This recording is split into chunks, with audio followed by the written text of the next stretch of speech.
இந்த ஆண்டு கட்டாய கல்வி உரிமை சட்ட சேர்க்கையை தொடங்காமல் 1.5 லட்சம் ஏழை மாணவர்களின் கல்வி பறிபோனது. கோவையில் மறுமலர்ச்சி மக்கள் இயக்க தலைவர் வே. ஈஸ்வரன் புகார். பள்ளிக்கல்வித்துறை அமைச்சர் 3 ஆண்டுகள் கோமாவில் இருந்தாரா? வே. ஈஸ்வரன் கேள்வி. கோவைக்கு பல்வேறு நிகழ்ச்சிகளில் கலந்து கொள்ள வருகை புரிந்த பள்ளிக்கல்வித்துறை அமைச்சர் அன்பில் மகேஷ் பொய்யாமொழி தனியார் பள்ளியில் நடந்த நிகழ்ச்சியில் கலந்து கொண்டார்.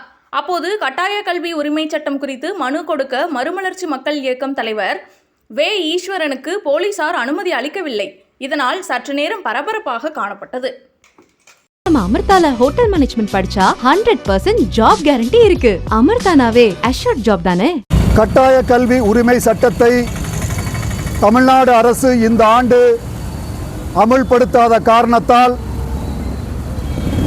1.5 லட்சம் குழந்தைகளுக்கு கல்வி பறிபோய்விட்டது.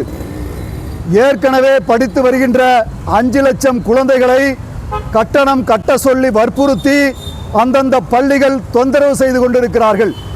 இந்த நிலையில் நான் தமிழ்நாடு உயர்நீதிமன்றத்தை அணுகி ஒரு நல்ல தீர்ப்பை பெற்றேன்.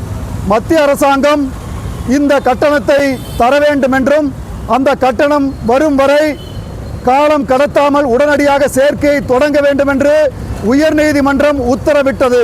ஆனால் அந்த உத்தரவை குப்பையில் போட்டுவிட்டு தமிழ்நாடு அரசு அந்த குழந்தைகளை வஞ்சிக்கிறது. நான் கேட்கிறேன், தமிழ்நாடு அரசு கடந்த 4 ஆண்டுகளாக பணம் வராத போது நீதிமன்றத்தை அணுகாமல் வேடிக்கையா பார்த்து கொண்டிருந்தது. 5 லட்சம் குழந்தைகளினுடைய வாழ்க்கை. உங்களுக்கு மத்திய அரசாங்கத்தின் மீது கோபம் இருந்தால், வருத்தம் இருந்தால் இந்த 4 ஆண்டுகளுக்கு முன்பு நீங்கள் நீதிமன்றம் சென்றிருக்க வேண்டும். இப்போது நாங்கள் நீதிமன்றம் சென்றதற்கு பிறகு உச்ச நீதிமன்றத்திற்கு சென்று தமிழ்நாட்டு மக்களிடம் நாடகம் ஆடுகிறீர்கள். உண்மையாக இந்த 5 லட்சம் குழந்தைகள் மீது அக்கறை இல்லாமல் தமிழ்நாடு அரசு நடந்து கொண்டிருக்கிறது. இப்போ இங்க மீட்டிங்க்கு வந்தார் பள்ளிக்கல்வித்துறை அமைச்சர்.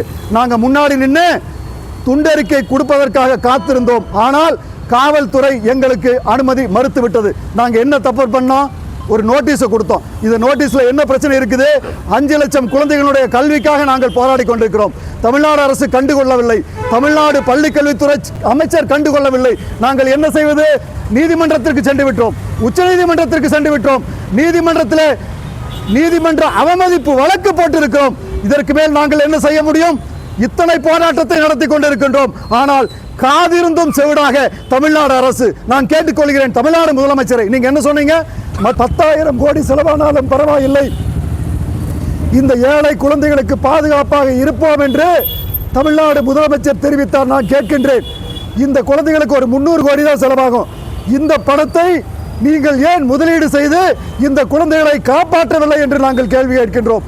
தமிழ்நாடு அரசும் பள்ளி கல்வித்துறை அமைச்சரும் உடனடியாக இதில் தலையிட்டு நாளைக்கு இந்த சேர்க்கையை நீங்கள் தொடங்க வேண்டும் என்று நாங்கள் கேட்டுக்கொள்கின்றோம்.